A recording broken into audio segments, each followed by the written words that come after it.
Hello guys, welcome back again in 4B engineers. तो इससे पहले वीडियोस में मैंने ओवरऑल 4 आपको जो अपडेट थे, मैं 4 अपडेट दिए जो जॉब अपडेट आए थे हमारे डिप्लोमा से रिलेटेड। और भी काफ़ी ब्रांच थे, मैकेनिकल को ही ना देखें तो सिर्फ इलेक्ट्रिकल का भी था, इलेक्ट्रिकल का, इलेक्ट्रॉनिक का था, सिविल का था, CS का था। हर डिपार्टमेंट के डिप्लोमा इंजीनियरिंग उन सब के लिए था ना। बट ज़्यादा तक हमने देखा था पिछले वीडियोज़ में जो जॉब अपडेट थे वो फाइनल ईयर के तो थे, बट डिप्लोमा के लिए, दूसरे ब्रांच के इंजीनियरिंग के लिए सबसे ज़्यादा था। बट कुछ स्टार्टिंग में टाटा स्टील था तो उसका हमारा इंजीनियरिंग था, फाइनल ईयर वो भर सकते थे। जो अब मैं 4 अपडेट देने वाला हूँ इस वीडियो में, वो ओवरऑल लगभग 70-60% फाइनल ईयर स्टूडेंट इंजीनियरिंग के लिए हैं विथ मैकेनिकल डिपार्टमेंट। ठीक है, तो मैं हूँ आशीष सिंह, आप देख रहे हो 4B इंजीनियर्स। तो चलिए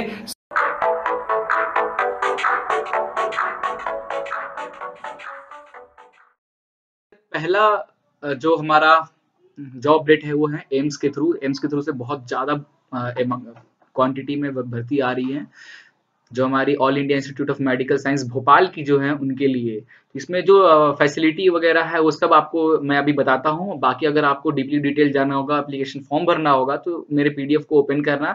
यहाँ पे 2 लिंक है, डायरेक्ट वेबसाइट की लिंक है और एक डायरेक्ट एप्लीकेशन फॉर्म की लिंक है। आप क्लिक करोगे तो डायरेक्ट आप उस पेज पे पहुंच जाओगे और जाकर वहां सिंपली फॉर्म आप भर लेना। तो आइए बताते हैं इसमें इनकी मांग क्या है। तो इसमें जो नॉर्मली जो इलेक्ट्रीशियन है, जो इलेक्ट्रिक डिपार्टमेंट के 10th क्लास या स्टैंडर्ड है, 10th के किसी स्टैंडर्ड में CBSE है, MP बोर्ड ऐसा, या ITI डिप्लोमा किए हुए हैं, या electrical supervisor certificate of complementary, कोई भी इससे रिलेटेड उनके पास कुछ है तो वो अप्लाई कर सकते हैं।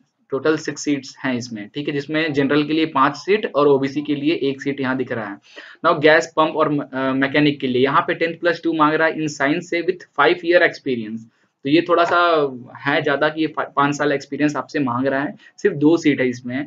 और अगर आप ITI किए हो विथ मैकेनिकल इंजीनियर से विथ 3 ईयर एक्सपीरियंस है, अगर आपने ITI किया है मैकेनिकल से और आपके पास 3 साल का एक्सपीरियंस है, तो आप ये अप्लाई कर सकते हैं for gas and pump mechanic के लिए। बट आप 12th किए हैं, उसके बाद आपको 5 साल का एक्सपीरियंस है इस फील्ड में, तो आप अप्लाई कर सकते हैं। ठीक है, अब जूनियर स्किल स्टेनियो के लिए क्या हिंदी के लिए यहाँ पे डिमांड है। अगर आप 12th पास किए हैं विथ MP बोर्ड, CBSE किसी अच्छे बोर्ड से, तो आप ये अप्लाई कर सकते हैं। स्किल के लिए 64 वर्ड्स मांग रहा है पर मिनट, और ट्रांजेक्शन स्पीड में आपका ट्रांसक्रिप्शन स्पीड में आपका 11 वर्ड्स मांग रहा है पर मिनट, और जो भी गलतियां होनी चाहिए वो 8% से ज्यादा नहीं होनी चाहिए। ओके, उसके बाद यहाँ पे देखिए mechanic air conditioning and refrigeration में, मैकेनिक एयर कंडीशनिंग रेफ्रिजरेटर में यहाँ पे अगर आप कोई 10-12 पास किए हो चलेगा किसी अच्छे रेपुटेटिव बोर्ड से। उसके बाद आपके पास ITI या डिप्लोमा का सर्टिफिकेट होना चाहिए, मीन्स आप ITI या डिप्लोमा कर चुके होंगे।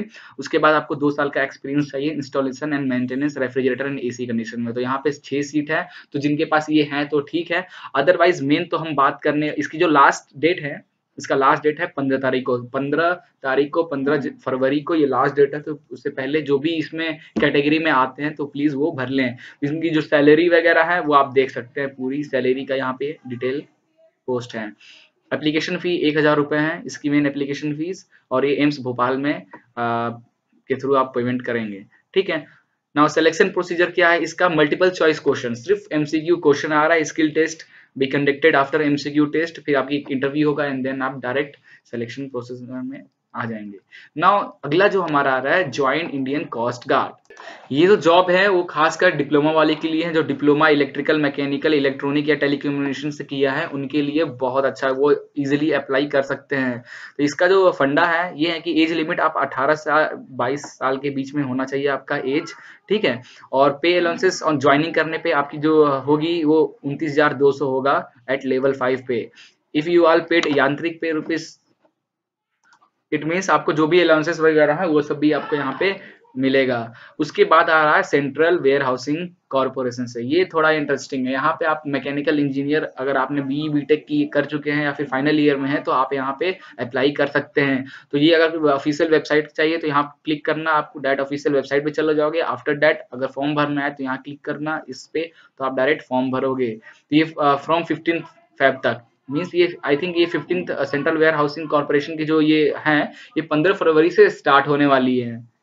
क्लियर, तो इसमें complete graduation at not for final year student. ओहो, यहाँ पे एक दिक्कत है, मीन्स आपका ग्रेजुएशन जो है वो 6/3/2019, मतलब आप मार्च 6 तारीख को मार्च 2019 तक आपकी सारी जो ग्रेजुएशन है आपकी खत्म हो जानी चाहिए। ठीक है, मीन्स जो इस साल जो फाइनल ईयर में है अगर उनका एग्जाम मार्च से पहले खत्म हो जा रहा है, उनका रिजल्ट आ जा रहा है तो ये भर सकते हैं, अदरवाइज जो पास आउट है उनके लिए तो बहुत सही है ये। ठीक है, इसमें डिमांड और बाकी के डिपार्टमेंट वाले भी इसमें भर सकते हैं, जैसे मैनेजमेंट के लिए एमबीए वगैरह वाले भर सकते हैं। सैलरी बड़ी अच्छी है, 50,000 से 1 लाख तक की सैलरी है उनकी स्टार्टिंग में। आफ्टर द सिलेक्शन, अगर सेलेक्ट हो जाओगे उसके बाद E2 में, बट इन ट्रेनिंग्स में आपको 54,000 रुपये कम से कम मिलेगा। मैनेजमेंट ट्रेनिंग के लिए टेक्नीशियन के फॉर्म में यहाँ भी आपका 54,400 रुपये आपकी पर मंथ है। आफ्टर सिलेक्शन E2 ग्रेड में जब पहुंच जाओगे तो 50,000 से 1,60,000 तक आपकी पहुंच जाओगी। सिर्फ यहाँ पे एक पोस्ट ही है, वो भी जनरल वालों के लिए गया, पीडब्ल्यू के लिए बुक करके रखा गया है। नो, अगर आप सिविल इंजीनियर हैं, सिविल से बीटेक किया है तो आपके लिए बहुत अच्छा है। यहाँ 18 पोस्ट खाली है, जिसमें से जनरल वालों के लिए 7 है, ओबीसी के लिए 5 है। ठीक है, तो उसका जो स्टार्टिंग सैलरी है 40,000 से 1,40,000 तक में है। ठीक है, ऐसे ही अकाउंटेंट के लिए है, सुप्रिटेंडेंट के लिए, जूनियर सुप्रिटेंडेंट के लिए, हिंदी ट्रांसलेटर के लिए, ज्वाइंट और जूनियर सुप्रिटेंडेंट के लिए भी। अब देखो यहाँ जो जूनियर सुप्रिटेंडेंट है ये है, आप बीटेक आप किसी भी डिपार्टमेंट से हो, या बीटेक आपने किया है और आपका पढ़ाई जो है ये फरवरी के मार्च से पहले खत्म हो जाएगा तो आप इसके लिए एलिजिबल हो। तो यहाँ पे क्या है, असिस्टेंट इंजीनियरिंग और असिस्टिंग इंजीनियरिंग इन इलेक्ट्रिकल। ठीक है, यहाँ पे जूनियर सुपरिटेंडेंट में आप देखोगे या फिर असिस्टेंट इंजीनियरिंग के टर्म में, यहाँ पे असिस्टेंट इंजीनियरिंग ये जो है इसके लिए आप सिविल से हो चाहे इलेक्ट्रिकल से हो तो अप्लाई कर सकते हो। अब जूनियर सुपरिटेंडेंट जो बीटेक वाले हैं जो कि मार्च में अगर अपनी पढ़ाई खत्म कर सकते हैं उनके लिए ये है जो पोस्ट, अच्छे खासे पोस्ट आए हैं। Number of degree in the discipline from recognised university और इंस्टीट्यूशन, किसी भी आप यूनिवर्सिटी से हो आप इसमें अप्लाई कर सकते हो। ठीक है, और जो क्वेश्चंस वगैरह आने वाले कुछ रीजनिंग जो कंप्यूटर एप्टीट्यूड है 50 नंबर के आएंगे, इंग्लिश लैंग्वेज 50 नंबर के आएंगे और डाटा एनालिसिस है ये भी 50 नंबर के आएंगे, वो 3 हिंदी और इंग्लिश वालों के लिए। ना तो सिलेक्शन प्रोसीजर क्या है, अगर आप मैनेजमेंट ट्रेनिंग ये सब जो ऊपर वाला जो ऑप्शन था अप्लाई करने के लिए उसके लिए ऑनलाइन टेस्ट देना पड़ेगा, then after that document verification कराना पड़ेगा फॉलोड बाय इंटरव्यू के साथ। बट आप अगर जूनियर सुपरिटेंडेंट के लिए भरेंगे मतलब बीटेक ये वाला पोस्ट 7 वाला पोस्ट अगर भरोगे तो सिर्फ आपको ऑनलाइन टेस्ट देना है एंड आफ्टर डॉक्यूमेंट वेरिफिकेशन कराना है एंड देन आपकी जॉब फिक्स है। ओके, जो उसकी फीस है तो मेल कैंडिडेट है उनके लिए 1,000 रुपए है। ठीक है, वुमेन कैंडिडेट है, SC ST PWD वाले हैं उनके लिए 300 है। क्लियर, मीन्स जनरल ओबीसी वाले की फीस जो है टोटल 1,000 रुपए। नाउ लास्ट जो हमारा है 8th और ये आखिरी जॉब अपडेट जो पूरे मंथ से मैंने ये निकाल कर रखा है जो कि इंजीनियरिंग स्टूडेंट्स के लिए, चाहे वो डिप्लोमा के हो चाहे वो इंजीनियरिंग के लिए हो। ठीक है, तो Indian army requirement 2019 for BE BTech all branches भर सकते हैं। इसकी जो एज लिमिट है मैन के लिए 53 मैन, अच्छा रिक्वायरमेंट एक्चुअली है 53 मैन का और 24 वुमेन का, जिसमें 20 से 27 साल के होने चाहिए, इसके अंदर आपका एज होना चाहिए। ठीक है, नाउ एजुकेशन क्वालिफिकेशन मांग रहा है, मींस अगर आपने इंजीनियरिंग फाइनल ईयर में हो तो वो भी भर सकते हैं और जो पास कर चुके हैं इंजीनियरिंग वो भी ये फॉर्म भर सकते हैं इजीली। नाउ इसकी जो सिविल, अब देखो इसकी डिमांड क्या है सिविल के लिए, सिविल इंजीनियरिंग हो, सिविल इंजीनियरिंग स्ट्रक्चरल इंजीनियरिंग से रिलेटेड हो तो मैन के लिए 46 की वैकेंसी ओपन है, वुमेन्स के लिए 4। ठीक है, इन मैकेनिकल केस में 14 वैकेंसी ओपन है मैकेनिकल के लिए और 3 है वुमेन्स के लिए। अब ये online application open on 23 Jain, तो 23 जैन बीत चुका है, 23 जैन से ये स्टार्ट है। ठीक है, और ये क्लोज्ड 21 फरवरी को हो जाएगा, तो उससे पहले जितना हो सकता है तो आप भर लो। इसकी सैलरी है स्टार्टिंग ट्रेनिंग के दौरान जो सैलरी है 56,100 रुपए, और आफ्टर ट्रेनिंग अगर आप सेलेक्ट हो जा रहे हो तो आपकी सैलरी अप्रोक्सीमेट 56,100 से 1,77,500 के बीच में होगी। अब ट्रेनिंग कैसे होगी, selected candidate will be detail from training at office. जो भी स्टूडेंट सेलेक्ट होंगे ट्रेनिंग एकेडमी चेन्नई का है, वहां जाकर उनको अपना प्रोसीजर करना पड़ेगा। इसकी जो ट्रेनिंग वीक है 49 वीक्स की ट्रेनिंग पीरियड है और एज लिमिट है 20 से 27 साल के एज इसके अंदर आप होने चाहिए।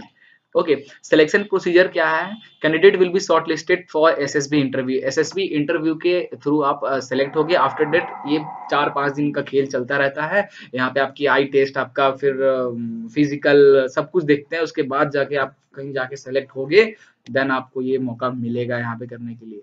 तो ओवरऑल इस मंथ के लिए, इस वीक के लिए अभी तक जो जॉब अपडेट है जो कि एक इंजीनियर स्टूडेंट या डिप्लोमा वाले भर सकते हैं, वो मैंने हर जगह से ढूंढकर, जहां से हो सकता है हर जगह से ढूंढ के आपके सामने प्रेजेंट कर दिया ये 2 वीडियोस में। अगर आपको हमारा ये वीडियो पसंद आया तो प्लीज लाइक करें, सब्सक्राइब करें और कमेंट बॉक्स में कमेंट जरूर करें आपको अच्छा लगा। ये मेरे को मोटिवेट करता है ताकि मैं अगला वीडियो आपके लिए जल्द से जल्द लेकर आऊं। तो ठीक है, तो जो भी अपडेट होंगे, जो भी नए जॉब आएंगे, मैं उसको एक दिन किसी दिन टाइम निकाल कर हम उस सारे जॉब को कलेक्ट कर ऐसे ही 3-4 जॉब एक वीडियो में आपको कंप्लीट करूंगा। बाकी अगर आपको कहीं कुछ समझ में नहीं आ रहा है तो आप अपने लिंक पे जाइए, लिंक पे क्लिक कीजिए और डिटेल आप पढ़िए, आपको खुद समझ में आ जाएगा। ओके, तो thank you for watching this video, please like and share it and don't forget to subscribe it.